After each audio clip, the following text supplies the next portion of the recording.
tema da minha pregação hoje é esse: filhos rebeldes, genética ou má educação? Provérbios 22:6. Ensina a criança no caminho em que deve andar, e ainda quando for velho, não se desviará dele.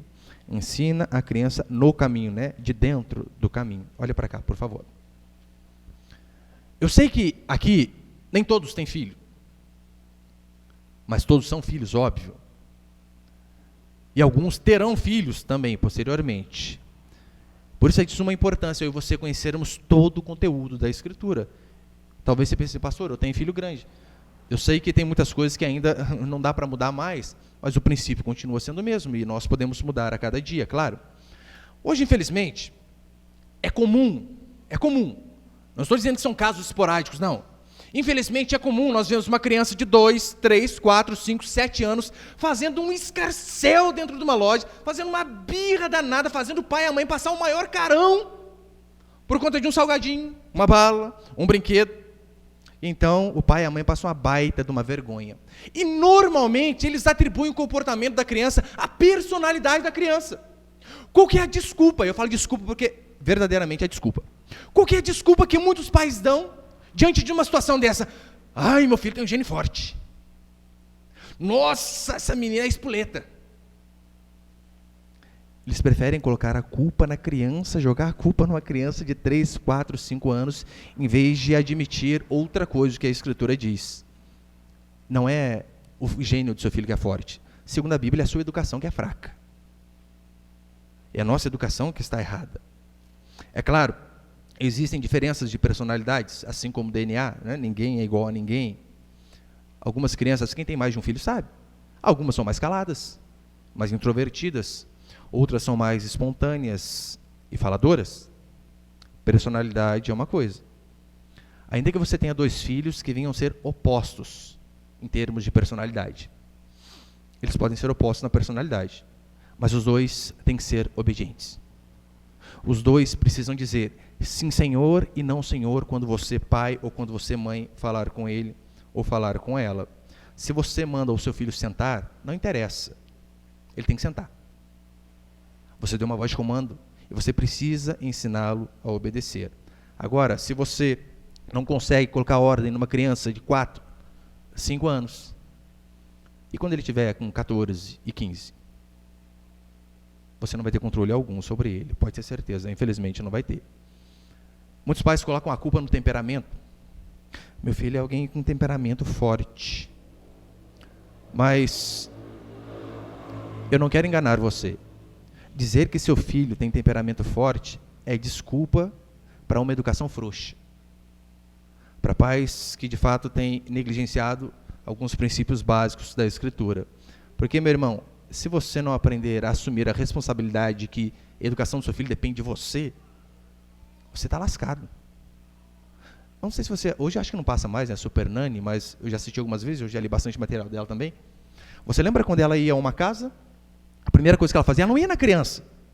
Porque os pais pensam assim, quantos pais já trouxeram criancinha na igreja? Pastor, ora para esse menino, o que esse menino é o Chuck dentro de casa. E eles pensam que o simples fato de você fazer uma oração, colocar a mão na cabecinha da criança, a criança vai virar um anjo do dia para a noite no estalar de dedos. E não é assim que funciona. A Super Nani, alguns dizem que ela é cristã, né? E ela vai para o caminho correto. Você percebe que quando ela chega numa casa, ela vai com os pais primeiro. Ela conversa com os pais. Porque o problema da educação dos filhos está nos pais. Se você não aprende a assumir a responsabilidade pela criação dos seus filhos, alguém vai assumir. A sociedade vai assumir. A televisão vai assumir. Outras pessoas vão assumir. O tio da escola vai assumir. A professora da escola, o professor da escola vai assumir. Por isso você precisa entender que o seu filho é a expressão de você.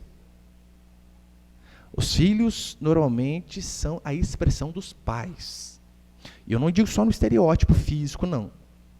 Em relação à personalidade também. Eu sei que, falando isso, você pode pensar, nossa, pastor, isso é dolorido. Porque, às vezes, o seu filho é terrível. E o senhor está dizendo que meu filho é apenas reflexo daquilo que eu sou. Pode ser dolorido ouvir, é verdade. Mas, ao mesmo tempo que é dolorido, também é algo animador. Animador em que sentido? Se o problema do seu filho fosse apenas a personalidade dele, você não poderia fazer nada. Absolutamente nada. Porque não depende de você, mas sim da personalidade dele. E às vezes fazer o que? Você deu azar, nasceu com uma personalidade difícil.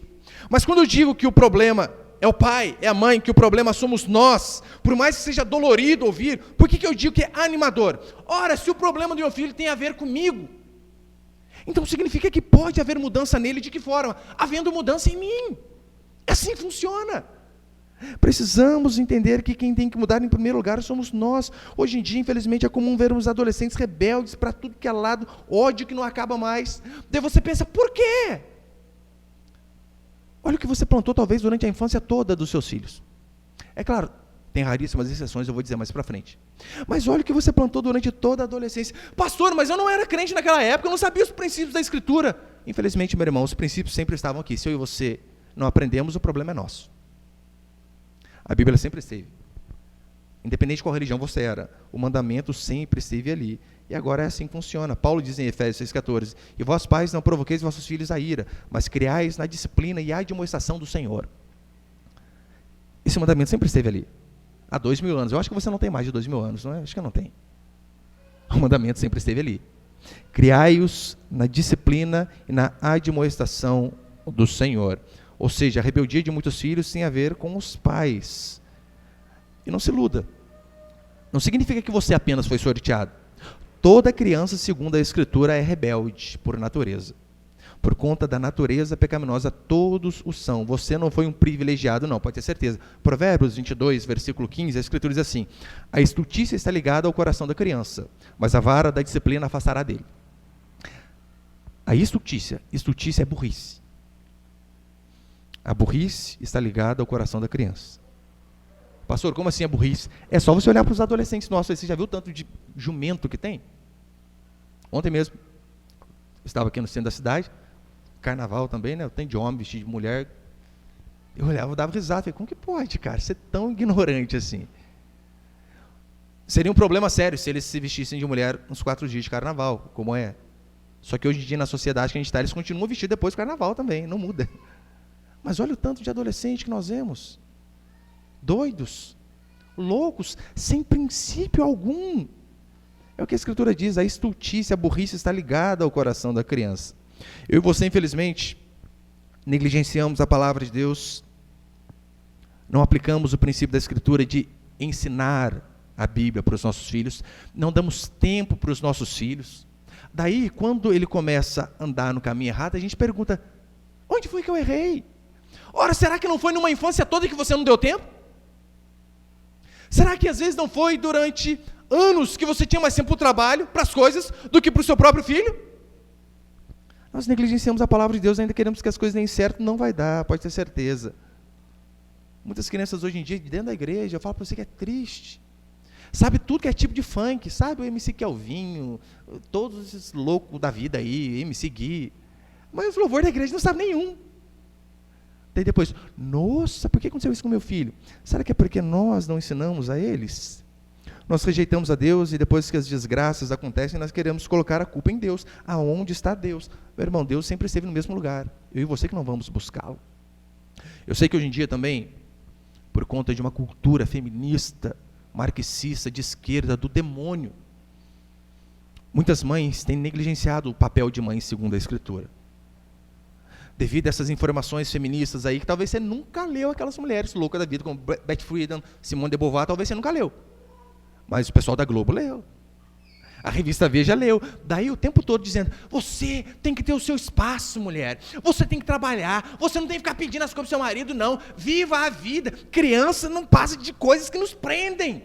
Você precisa viver, ser feliz. E você escuta. Você faz isso. Daí depois você não sabe porque os seus filhos não estão no caminho do Senhor. Por quê? Porque você trabalha muito e não tem tempo para ele e para ela. É claro, né, eu já falei aqui, não há problema a mulher trabalhar, não há problema. A mulher de Provérbios 31 trabalhava e muito. O problema é, quando se tem criança, a sua obrigação é cuidar dos filhos. Você não pode terceirizar. Não pode. Aí você terceiriza, você deixa o seu filho 5 horas por dia, 5 dias por semana, na Babilônia, chamada escola, traz ele ao culto 1 vez por semana, no máximo 2. E o seu filho dizia, não vai para os caminhos de Deus, você quer colocar a culpa em Deus. Não será nós que negligenciamos? É claro, eu não estou dizendo com isso que toda criança rebelde é culpa dos pais. Não quero acusar você. Há casos que o pai faz de tudo.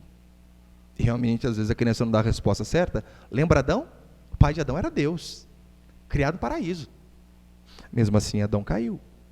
Mas é possível, sim, eu e você influenciarmos a vida dos nossos filhos. Não podemos controlar, é verdade. Não podemos controlar. Mas podemos influenciar mostrando o caminho correto, e isso podemos. Por isso você precisa aprender a assumir a sua responsabilidade como pai, como mãe. Você precisa, meu irmão e minha irmã, aprender a dizer assim, olha, eu errei. Porque se você não reconhece o seu erro diante da criação dos seus filhos, você está fadado a cometê-lo novamente. Você precisa aprender a dizer, eu errei. Não estou dizendo para você dizer, eu sou um fracasso como pai e mãe. Não, isso é um absurdo. Ainda que você de fato tenha sido um fracasso durante toda uma vida, a partir do momento que você conhece a palavra de Deus, você precisa mudar. Você não precisa dizer, eu sou fracasso, mas sim reconhecer o seu erro. É isso que você temos que fazer. Um lar deve ser firmado na graça e na palavra de Deus. E eu e você não devemos colocar a culpa nos outros, porque isso não é coisa de cristão. Ai, a escola, ai, aos amigos, ai, a influência. Não. Eu e você precisamos olhar em primeiro lugar para nós, saber que a culpa tem a ver conosco. É por isso que em 1 Coríntios 13 é maravilhoso. Paulo, ele fala sobre o amor, mas antes do amor, ele fala sobre o caminho de milagres. É interessante, não é? Ele fala sobre milagres e qual que é a consequência disso? O amor. Porque uma coisa está interligada à outra.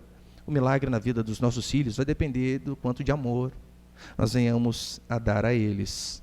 Eu sei que hoje em dia muitos pais são heróis nacionais, mas eles não conseguem ser referência dentro de casa. Não é isso que nós vemos muitos jogadores de futebol, eles viajam o Brasil e o mundo. Estão em todos os lugares, menos dentro da casa dele. Está em tudo que é lugar, mas ele não consegue ficar dentro de casa, não consegue ficar junto com o seu filho. Ele entra no jogo de futebol com a criancinha que é filho dos outros, mas ele não consegue dar mão para o filho dele caminhar 5, 10 minutos com o menino, e depois reclama porque as coisas não dão certo. Olha, vou dar para você um exemplo de um amigo meu. Eu tenho um amigo do quartel, e eu conheci o pai dele, e o pai dele, sem exagero algum, foi o militar mais operacional que eu já conheci das Forças Armadas inteiras. Não estou dizendo só da aeronáutica, não, de todas. O cara realmente era o Chuck Norris, fazia uma guerra sozinho. Tinha todos os cursos operacionais que você imagina. Todos. Cursos dos Estados Unidos, SWAT, guerra na selva, comandos, tudo. E uma vez eu perguntei para ele, né? E como que seu pai é dentro de casa? Porque como você imagina um cara desse? O cara é praticamente filho do Chuck Norris. Falei, quando você está com fome, seu pai sai para caçar, o que ele faz? Vai ao supermercado normal, igual a gente vai. Ele disse assim para mim, eu quase não vejo meu pai. Ele quase nunca está em casa. Ou ele está fazendo curso, ou ele está em missão. Ou está fazendo curso, ou está em missão. Infelizmente, eu conversava com um amigo nosso de turma, e ele disse para mim que o pai desse nosso amigo faleceu há algum tempo, por conta de problema pulmonar de tanta atividade de mergulho. O serviço causou isso, óbvio. Daí, nós vemos pais que nunca estão em casa, porque são profissionais dedicados, isso nós devemos ser. Mas será que devemos ser tanto a ponto de negligenciar as nossas crianças? É claro que não, pode ter certeza. É por isso que Maria Teresa de Calcutá, em 79, quando ela ganhou o Prêmio Nobel da Paz, fizeram a seguinte pergunta para ela: como nós promovemos a paz mundial? Sabe qual foi a resposta dela? Vá para casa e ame sua família. Simples, né? Mas totalmente verdadeiro. Por que o mundo está em guerra? É porque os nossos lares estão. É porque o nosso quarto está. É porque debaixo do nosso texto está. Debaixo do nosso teto está.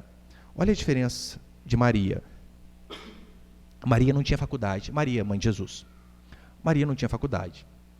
Não tinha curso técnico. Maria era simplesmente a esposa de um carpinteiro. Não tinha dinheiro. Mas a Escritura diz que ela era uma mulher cheia do Espírito Santo. Sabe qual foi a consequência disso? Em Lucas capítulo 2, 51, falando em relação a Jesus criança e sua mãe, e seus pais. Olha o que diz a Escritura: em tudo lhes era submisso. Você consegue imaginar? Jesus era criança, mas era Deus. Em relação aos seus pais, em tudo lhes era submisso. Eu quero passar alguns princípios aqui hoje, então, né? O seu filho não precisa de um herói nacional, mas de um pai amoroso. Pai, entenda-se por mãe também, claro. Seu filho não precisa de um herói nacional, mas de um pai amoroso. Como assim, pastor? Olha o que a Escritura diz. Davi, de fato, era um herói nacional. Davi livrou a sua nação de Golias. Davi salvou um monte de gente. Diz a Escritura que tinha até musiquinha para Davi. Olha, o povo fazia até música para Davi. Saul matou seus milhares, Davi matou seus 10 milhares. O povo também era dose naquela época, né? Tinha até musiquinha para o rei. Era alguém extremamente conhecido na nação, mas tinha uma família totalmente problemática. Você lembra a ponto de um filho estuprar a filha, a meia-irmã, de um matar o outro irmão, de um filho tentar tomar o reino do próprio pai. Você consegue ver alguém totalmente conhecido externamente, mas um Zé Ninguém dentro de casa. Davi era alguém que resolvia os problemas do mundo, mas era um pai que não conseguia sentar e ouvir a angústia de um filho. Assim era Davi. A Escritura diz que Absalão, seu filho, ele queria chamar tanto a atenção do pai, sabe o que ele fez? Diz a Escritura que ele tacou fogo em um campo, simplesmente para que o pai pudesse vê-lo. Não é isso que nós vemos muitas crianças, muitos jovens, muitos adolescentes fazendo? Eles fazem de tudo para chamar a atenção do pai. Que tudo é esse? Ele faz uma tatuagem escrita na testa, ele pinta o cabelo de azul, ele começa a usar umas roupas muito loucas, ele faz de tudo para chamar atenção, e o pai não consegue perceber que ele está angustiado, que ele precisa ouvir, que ele precisa conversar, que ele precisa do carinho dos pais, só que nós não percebemos.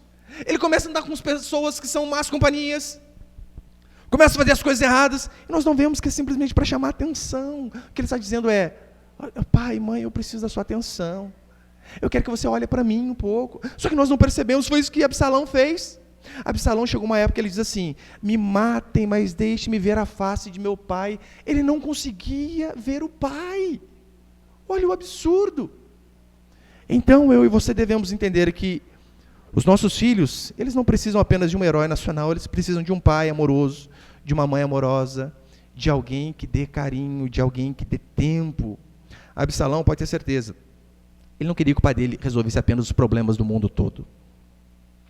Ele queria que o pai dele ouvisse as suas angústias, que o pai dele visse as suas lágrimas correrem pelo rosto. Era isso que ele queria. E é isso que muitos filhos também querem a meu e ao seu respeito. Eles querem mais dos pais. As coisas que eles fazem são apenas para chamar atenção. Fazem sem cabimento as coisas que os jovens de hoje em dia fazem. Coisas absurdas. Simplesmente para chamar atenção. Mas você pode ter certeza, eu sei que às vezes nós somos compassivos com as pessoas de fora, amorosos com as pessoas de fora, esquecemos de ser compassivos com os de dentro. Você percebeu quando algum irmão da igreja erra, como que você o trata? E quando o seu filho erra, como que você o trata? O irmão, você tem paciência a vida inteira se precisar. Não, irmão, caiu de novo. Não, a gente está junto, o que é isso? E se é seu filho, e se é sua filha? Se o moleque, pá! Falei para não fazer isso aqui. Às vezes falta paciência da nossa parte. Uma palavra dura dita por um amigo, pode ter certeza, fere muito mais que uma ofensa dita por um desconhecido. Os nossos filhos precisam de pais que os ouçam.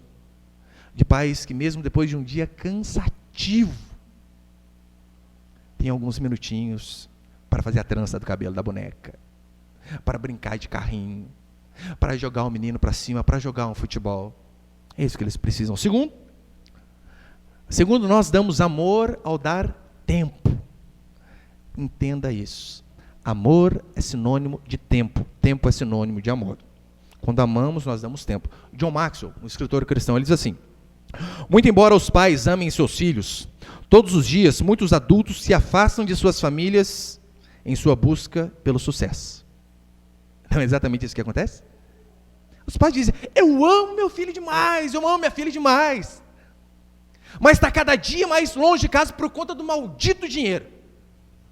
Não estou dizendo que o dinheiro é maldito em si, né? Óbvio, quando você deixa de fazer coisas prioritárias, ele passa a ser maldito. Ele em si é neutro. Mas não é isso que muitos fazem? Fazem de tudo por conta do dinheiro e acabam esquecendo a família. Quantas pessoas dizem: olha, eu preciso trabalhar, eu quero ter uma carreira. É bênção essas coisas, pode ter certeza. Mas se seu objetivo é apenas ser um excelente profissional, ter uma boa carreira, você não deve pensar em ter filhos. Porque filhos, segundo a Bíblia, é missão. Missão. Ou pelo menos, quando seu filho ou sua filha é pequena, você precisa se dedicar inteiramente a eles. Depois que tiver maior, não há problema trabalhar, como eu disse, mas enquanto seus filhos são pequenos, é sua obrigação. Quantas pessoas eu já ouvi dizendo a seguinte frase: para chegar aonde eu cheguei, talvez uma posição de uma gerência, de uma estatal, uma carreira estabilizada, eles dizem assim: para chegar onde eu cheguei, eu abri mão de muita coisa, inclusive da minha família. Eles falam assim, se vangloriando, achando que é algo bom. Não, você fez a pior escolha que você podia fazer na sua vida. Você preferiu coisas a um ser chamado filho e filha. Você sabia, olha, filhos são iguais cartões de crédito. Como assim, pastor? Pastor, filhos não trabalham? Muito, muito. Quantos aqui tem filhos? Levanta a mão só para saber. A galera, né? Quantos aqui tem 3 ou mais, igual eu? Acho que poucos, né? Mas tem. Filho dá um trabalho danado. Eu não vou iludir você. Irmão, filho é uma benção esses dias. Eu estava voltando da conferência, conversando com o obreiro da nossa igreja, e a gente falando para ele, né? Irmão, filho é uma benção. Ai, dá um trabalho danado. É assim que é, não adianta. Vai ter trabalho? Óbvio que vai. Você precisa escolher se você vai pagar esse trabalho no débito ou no crédito, mas você vai ter que pagar. É igual cartão de crédito. Não é assim? Cartão de crédito não adianta. Ou você paga na hora ali no débito e sai dinheiro da sua conta na hora, dá até aquela dor no coração. Ou você tem aquela leve ilusão. Estou passando no crédito. Nossa, 30 dias para pagar. Aleluia. E você vai gastando o mês inteiro, depois é aquela fatura que parece um monstro. Óbvio que vai vir o preço. Vai vir sim, com certeza. Filhos são assim também, você escolhe.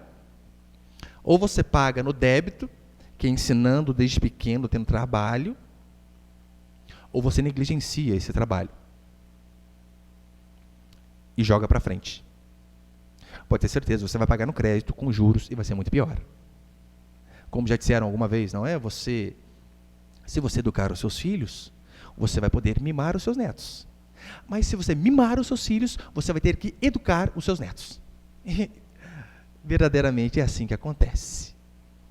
Eduque os seus filhos. Eduque, ainda que seja trabalhoso, ainda que gaste tempo. Eduque os seus filhos. 1 Timóteo 2,15, olha o que a Escritura diz. Todavia, falando sobre o papel da mulher cristã, espero que você entenda. Todavia, será preservada através de sua missão de mãe, se ela permanecer em fé, amor, santificação e bom senso.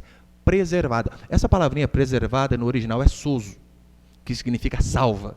Lembra em Marcos 16, quando Jesus termina dizendo assim: todo aquele que crer e for batizado será salvo? É a mesma palavra, sozo.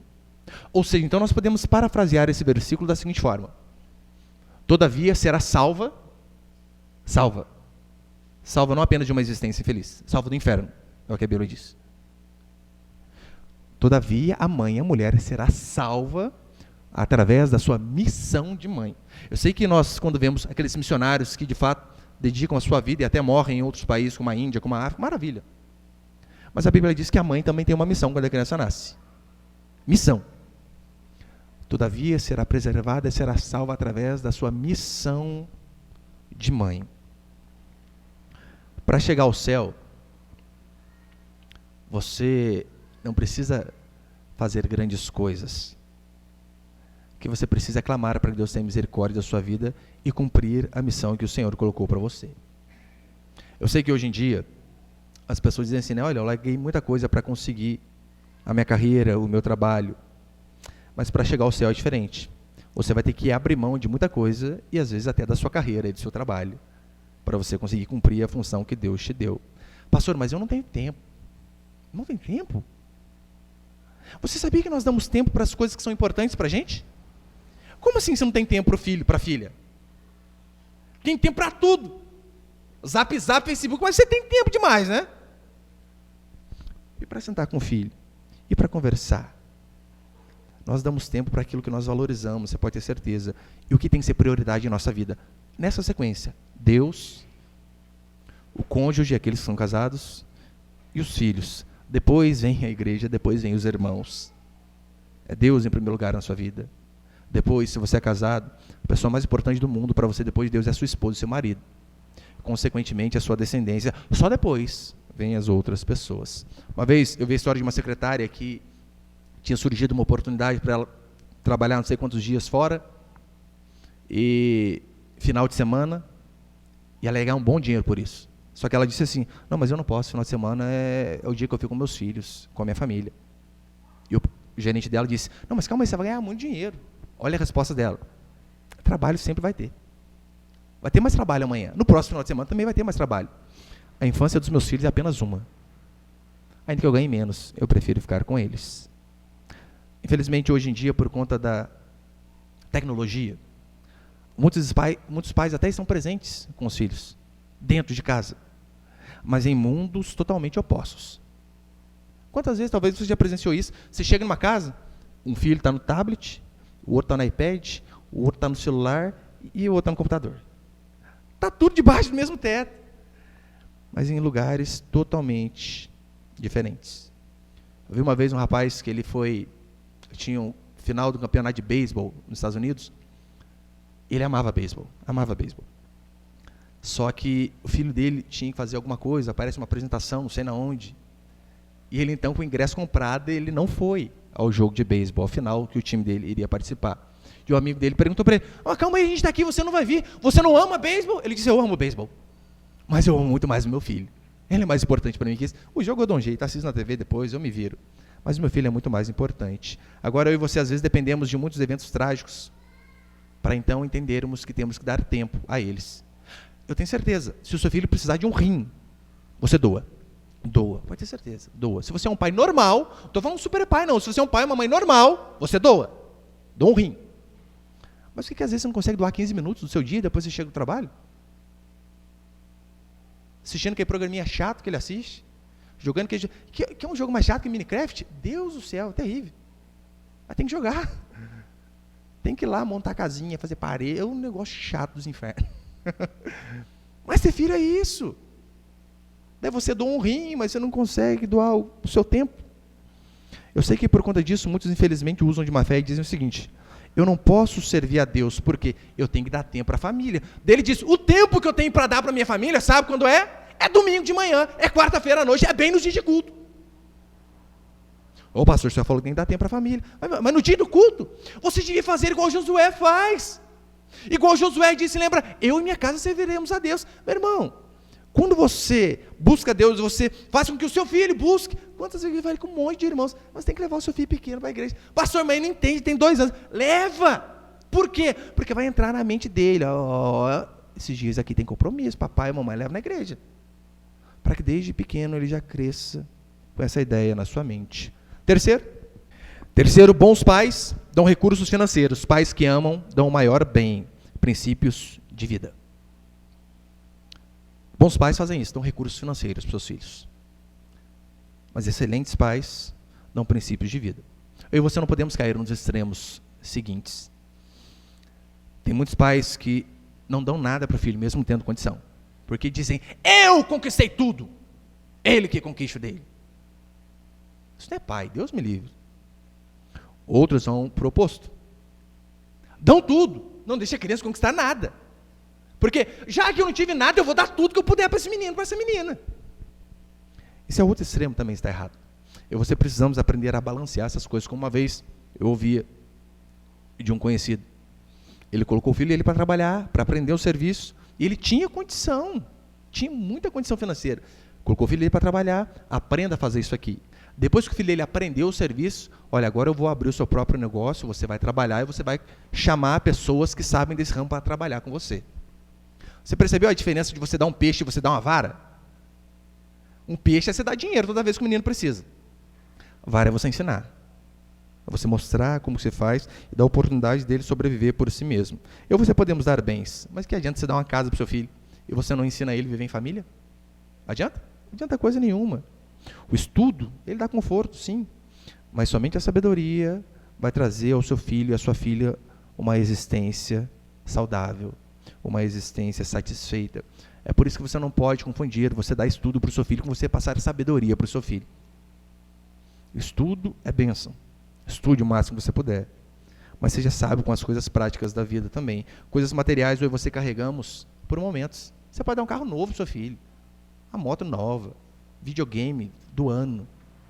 Se você não ensina a ele princípios cristãos de como se viver a vida, você vai estar cometendo um erro. Olha o que diz Deuteronômio, capítulo 6, versículo 5 até o 7. Dizendo primeiro para os pais: amarás, pois, o Senhor teu Deus de todo o coração, de toda a tua alma e de toda a tua força. Depois ele diz assim, e essas palavras, quais palavras, né? Você precisa amar a Deus. E essas palavras que hoje te ordeno estarão no teu coração. Tu as inculcarás, vai enfiar na cuca. A inculcarás a teus filhos, delas falarás assentado em tua casa e andando pelo caminho, ao deitar-te, ao levantar-te. Isso é princípio de vida. É você enfiar na cabeça do seu filho e da sua filha a palavra de Deus. É assim que nós temos que fazer. Porque fazendo isso, já não temos certeza que o nosso filho vai dar a resposta correta. E se não fizermos? A probabilidade para o caminho errado é muito grande, pode ter certeza. É por isso que, meu irmão, você precisa ensinar seu filho a buscar Deus. Não adianta, filho, você tem que ir à igreja, você não vem. Filho, você precisa orar, mas ele nunca vê você de joelho. Não estou dizendo que a gente só ora de joelho, claro, né? Pode orar de várias formas. Lá em casa, por exemplo, a gente ora andando. De manhãzinho está um sono, o joelho dorme. Então anda. Fica andando para lá e para cá, sabe? É legalzinho que até o pequenininho, de 1 ano, aprendeu a andar agora. Eu vou no corredor e vai atrás. Eu volto no corredor e volto. Fica seguindo. Mas você precisamos ensinar os nossos filhos a buscarem a Deus. Se você não gastar tempo educando os seus filhos, alguém vai gastar. Pode ter certeza. E as pessoas que vão educá-lo, você não vai gostar da educação que ele vai receber. Quarto princípio. Pais que amam se preocupam com a saúde emocional dos seus filhos. Pastor, então o senhor está dizendo que não precisa pagar um plano de saúde para a criança? Óbvio que não. Pague se puder. É bênção. Mas mais do que isso, você precisa passar para ele uma saúde emocional correta. Em que sentido? Adianta você ensinar o seu filho como se cuida da febre ou cuidar da febre dele, mas você não ensiná-lo a cuidar da sua autoestima? Eu vou falar para você, a autoestima, não estou dizendo que você vai sair daqui, vai falar aquelas mentiras para o seu filho lá, assim, ó, filho, você é o máximo. Você é o melhor filho do mundo. Mentira, não é. Você não conhece todos. Como você vai falar que seu filho é o melhor filho do mundo? Não é. Ensinar o seu filho a ter uma autoestima elevada é, em primeiro lugar, você não mentir para ele. Você ensinar que o mundo é duro, que o mundo é difícil. Não é você, meu irmão, olha a babaquice. Às vezes eu fico surpreso com os crentes de hoje. Um amigo me mandou um vídeo onde tinha um pai, eu não sei se era pastor ou apóstolo, mas o apóstolo é errado já, né? Mas eu não sei qual que era. O filho dele estava numa escolinha de futebol. Sabe o que o abençoado fez? Tinha condição financeira, né? Levou o rapazinho lá na Espanha, acho que 7, 8 anos, o menino. Lá no estádio do Barcelona, no Camp Nou. Meu Deus do céu, é um sonho de qualquer um que gosta de futebol, tá lá. Levou o menininho lá no estádio do Barcelona, colocou o pé do menininho no gramado para fazer uma oração para o menino. E é claro, filmando a oração, porque que graça tem orar para o menino lá e ninguém sabia que orou para o menino lá em Barcelona. Então, e olha a oração dele. Na hora que começou a oração, eu já falei, né? Eu não quero nem ouvir mais. Mas fiz uma forcinha e terminei. Olha a oração dele. Eu declaro. Eu determino. Quando a pessoa já mandou eu declaro, não determino, Deus do céu, o que você faz, criatura? Você não determina nada, você não pode nada. Eu declaro que esse menino vai ser jogador desse time. Ele vai jogar no Barcelona. E não foi só isso, não. Piorou depois. E eu declaro, eu não consigo não rir. Eu determino que ele, na sua geração, vai ser o melhor do mundo da sua época. Ai, meu Deus do céu. Ai. Se pudesse enfiar a mão no computador e apertar o pescoço desse homem, eu apertava. Você consegue ver? Primeiro, ele só está frustrando aquele menino. Qual que é a probabilidade de ser o melhor do mundo? É a mínima. Mínima. Quase zero. E ainda que seja, ainda que essa profecia se cumpra, não é isso que a Escritura ensina. Você vai ser o melhor. Não é. Considere os outros superiores a si mesmo. Seja humilde. É isso que a Escritura ensina para mim e para você. E é assim que nós devemos ensinar, mas isso vai fazer o que apenas os nossos filhos crescerem frustrados. Meu irmão, você precisa perceber os dons e as habilidades que seu filho tem para você não frustrá-lo.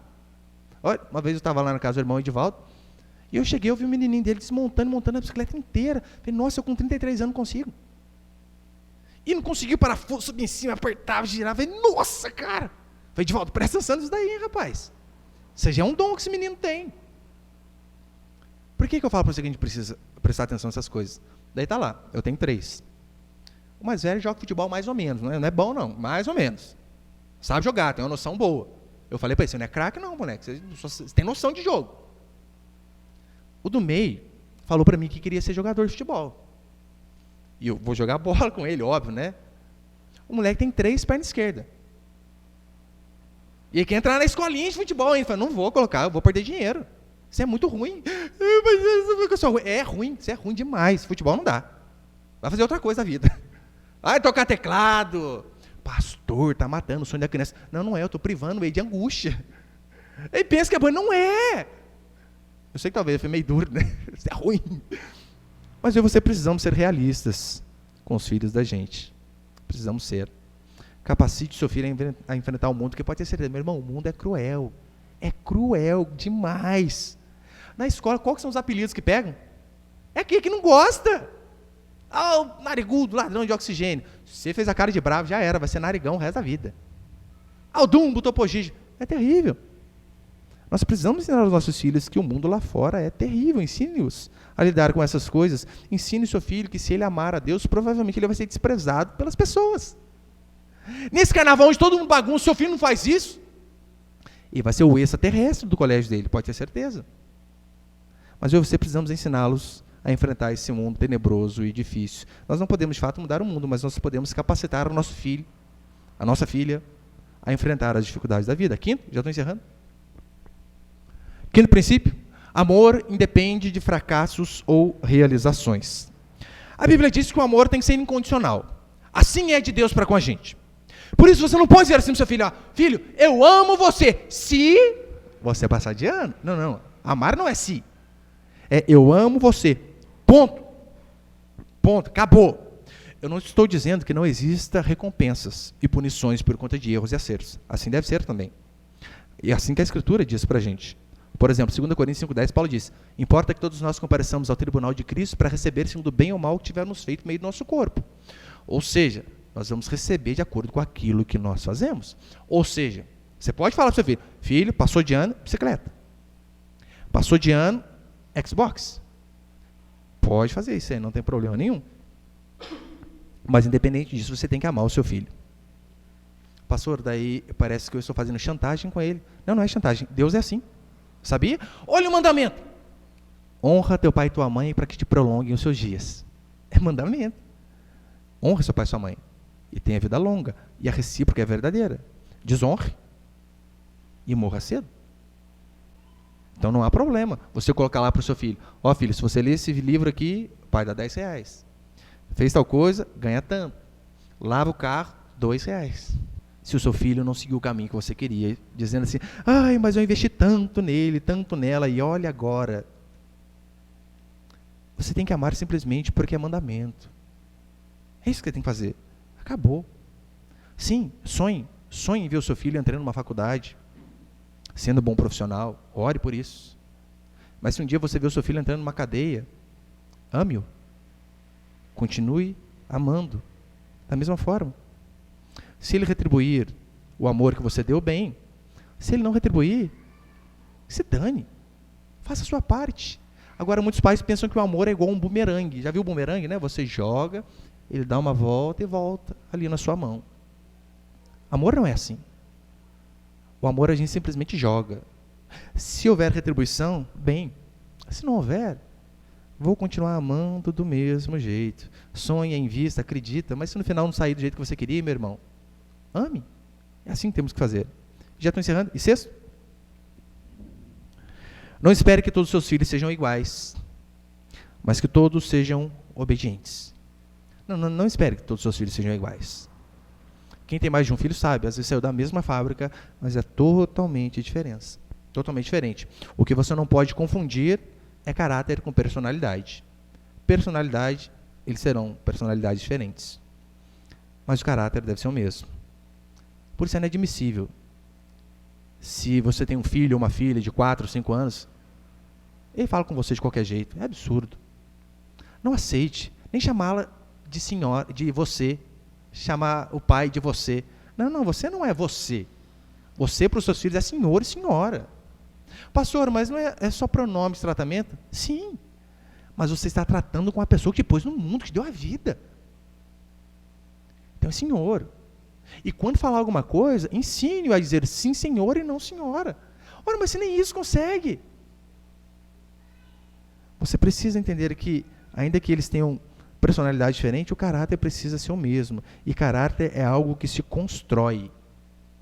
Não aceite seu filho falar com você de qualquer jeito. Não aceite seu filho erguer a mão para você.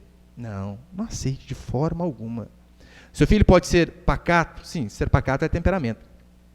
Mas ensine-o a não ser covarde, porque tem a ver com caráter. Seu filho pode ser expressivo? Sim, isso é temperamento. Ser respondão é questão de caráter. Já viu? Tem criança que o pai e a mãe falam alguma coisa assim, ah, pai! Ah, mãe! Ah, meu irmão. Manda um tapa-surianda no meio da boca dele quando ele falar desse jeito. Não pode. Pastor, isso é ser mal demais? Não. Isso é amar o filho demais. Olha, já teve vezes que eu tive que repreender seriamente os meus filhos e lá em casa, literalmente, eu uso o que a Bíblia diz, a vara. Né? Uma que evita doer a minha mão. E é literal a vara. E de marcar por coisas que eu achei que era sério. E uma vez um disse assim para mim, pai, o senhor não me ama. Olha o que o senhor fez comigo. Muito pelo contrário, menino. É justamente porque o pai ama você. Se você acha que a mão do pai é pesada, você não tem noção da mão de Deus sobre a sua vida. Eu estou privando você da mão de Deus pesar sobre a sua vida. Por isso que eu estou fazendo isso. É por amor. Eu sei que na hora eles não entendem. Quem que entende, meu irmão, que você está apanhando, que seu pai e sua mãe amam, ninguém entende. Puxa vida, quando eu apanhava, quando eu era moleque lá, assim, até estralava, minha mãe esperava eu sair do banho, molhado, arranca a toalha. Meu Deus do céu, parecia o Beto, lembra o Beto Carreiro? Rebentava comigo. Na hora é ruim, óbvio que é. Eu lembro uma vez que eu tomei uma surra tão bem dada, simplesmente que eu estava andando com os maconheiros lá do meu bairro. Só por causa disso. Nadando no Rio Paraíba, né? Coisa básica de moleque. Apanhei. De alguns anos atrás eu fui pregar numa clínica de recuperação, aqui perto da nossa cidade, e por incrível que pareça, muitos daqueles meus amigos estavam lá, alguns já tinham morrido. Sabe na hora do que eu lembrei? Da surra. Na hora. Falei, puxa vida, ô surrinha boa que eu tomei. Eu entendi o princípio, que era pro meu bem. Na hora a gente não entende, mas depois a gente entende. Aceite sim a personalidade do seu filho, mas aprenda a construir e a transformar o caráter dele sempre para o melhor. Não importa se o seu filho fala muito ou se fala pouco, se um fala mais grosso ou se um fala mais fino, mas que os dois falem sim senhor, não senhora. E sétimo, para encerrar, converse abertamente. Como assim, pastor? Olha, você é pai, eu tenho uma revelação para você. Você é falho, assim como eu. Pastor, não é novidade, né? Você não erra? Óbvio que erra. Nós erramos. Por isso você precisamos ser humildes para reconhecer os nossos erros e muitas vezes pedir perdão para os nossos filhos. Sim. Ei, mas já teve vezes que eu bati em 2 e era para bater só em 1.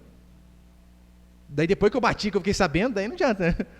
Aí o que eu fiz? Eu fui lá, acordei, filho, perdoa, era só para o seu irmão apanhar. Pai bateu no cesto, você está com unha verde. Próxima vez que você aprontar, você não apanha. Cadê? Eu não falei isso, não tinha como, né? Não falar para ele, não, bate no pai aqui para balancear. Não dava. Mas às vezes a gente precisa ser humilde. Eu sei que às vezes é difícil para a gente pedir perdão, por filho ainda. Eu vou falar para você, acontece aqui na igreja. Muitas pessoas, durante todo esse tempo que eu tenho de ministério na igreja, eu já falei, irmão, isso aqui está errado, você não pode fazer. Irmã, isso aqui não é assim. Mas e a dificuldade de dizer, pastor, me perdoa, eu vou mudar. Você percebeu que você tem a dificuldade? Nós temos. Mas a Bíblia passa por isso, a salvação passa por isso, por humilhação. Em relação aos nossos filhos também, devemos sim pedir perdão quando nós erramos. Eu falava para você, já perdi a conta de quantas vezes eu tive que acordar os meus filhos para pedir perdão para eles. Porque eu sou muito explosivo e pavio meio curto, mas não pareça, né? E lá em casa eu sou o que mais erro. Comparado com a minha esposa, eu sou o que mais erro. E, consequentemente, eu sou o que mais tem que pedir perdão. Eu sei o quanto que eu preciso melhorar como pai. Puxa, eu estou longe de ser um pai ideal. O dia que tiver oportunidade, pode conversar com os meus filhos. Como que é seu pai? Puxa, cheio de defeito, igual você. Tantas coisas eu preciso mudar. Não só como pai, é claro, né? Como pastor. Tantas coisas eu preciso mudar. Mas eu e você precisamos entender que um lar feliz não é um lar onde nunca há falhas, mas é um lar onde não há mágoas. Uma igreja saudável não é uma igreja onde as pessoas não erram umas com as outras, mas é uma igreja onde não há mágoas de uns para com os outros, aonde quando as pessoas erram, se erram conosco, nós temos que ter a hombridade de pedir perdão, de nos humilharmos. Se sabemos que uma pessoa está triste conosco, de ir lá, de se humilhar, você me perdoa, eu agi assim, você ficou chateado. E ao mesmo tempo também, quem está chateado, tem a hombridade de ir lá falar, irmão, aquilo que você fez, irmã, aquilo que você fez, eu não gostei. Fiquei chateado. Um lar feliz, uma igreja feliz, não é um lugar onde nunca há falhas, mas sim onde não há mágoas. Porque, como diz Hebreus, para encerrar, nós não devemos deixar brotar no nosso coração nenhuma raiz de amargura. Nenhuma raiz. Porque, pode ver, daí você está chateado com seu pai, você que é filho. Ou você que é pai, está chateado com o pastor, com um amigo no serviço, com o marido, com a esposa. Daí você fica chateado, você não conversa. Aquela mágoa está ali no coração. Daí tem mais uma falhinha ali na frente, a mágoa cresce, e vai crescendo. Não seria mais correto, como diz Mateus, se teu irmão pecar contra ti, vai arguí-lo entre ti e ele só? Conversa. Vai lá, seja humilde para ouvir quando você está errado. Uma família feliz e uma igreja feliz é justamente assim, onde acontecem falhas, acontecem erros, mas são conversados, são ajustados e não há mágoas de um para com os outros. Amém, meus irmãos? Você pode ficar de pé aí por um instante, então, por favor?